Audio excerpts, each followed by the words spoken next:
Hello US welcome to నాగటెక్స్. భారతదేశంలో అల్లర్లు కొనసాగబోతున్నాయని చెప్పడానికి ఈరోజు జరిగిన ఒక సంఘటన చాలు. ఎందుకంటే బుధవారం 21వ తారీఖు రోజున భారత్ బంద్ అయితే ప్రకటించారు. భారత్ బంద్ ప్రకటించిన సమయంలో నిరసనకారులు రోడ్ల మీదకి వచ్చారు. అదే సమయంలో ఒక స్కూల్ బస్సు అయితే రోడ్డుపై వెళ్తుంటే అక్కడ నిరసన తెలియజేస్తున్న కొంతమంది వ్యక్తులు, ఒక కమ్యూనిటీ గ్రూప్ అయితే ఆ బస్సును మరీ వెంబడించి ఆ బస్సులో చిన్నారులు ఉండగానే బస్సుకు నిప్పంటించారు. నిజంగా ఈ సంఘటన చూస్తుంటే కనుక బాధ అనిపించింది. కనీసం ఆలోచించట్లేదు.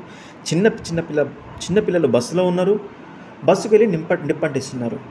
అసలు ఇది ఏం జరుగుతుంది భారతదేశంలో? ఇలాంటి సంఘటనే బంగ్లాదేశ్లో జరిగింది.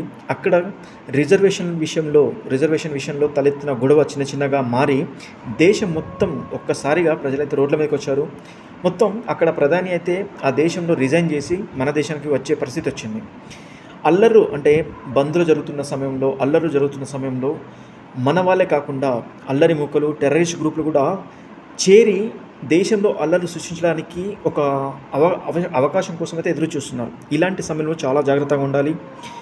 బంగ్లాదేశ్లో ఏ విధంగా అయితే నాశనమైందో, ఆ దేశం ఏ విధంగా చిన్న అల్లర్లతోటి గాడి తప్పి ఈరోజు ఎందుకు పనికి రాకుండా పోయిందో అలాంటి సిచ్యువేషన్ అయితే మనకు వచ్చే అవకాశం ఉంది. ఎందుకంటే మన దేశంలో జరుగుతున్న బంద్ ప్రజల కోసం అనుకోవచ్చు, ఒక కమ్యూనిటీ కోసం అనుకోవచ్చు.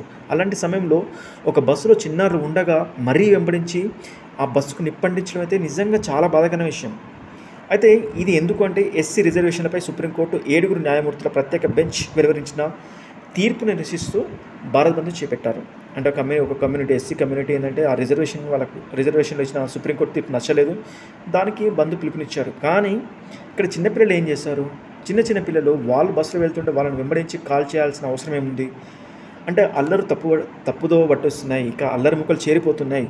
దేశాన్ని నాశనం చేయడానికి చాలా జాగ్రత్త ఉండాల్సిన. అయితే ఈ సంఘటన అయితే బీహార్లోని గోపాల్గంజ్లో జరిగింది. ఈ సంఘటనలో పాల్గొన్న దుండగులకి చాలా దారుణమైన శిక్షలు అయితే పడబోతున్నాయి. ఎందుకంటే బస్సులో చిన్నారులు ఉండగా వాళ్ళని కాల్ చేసే ప్రయత్నం చేశారు.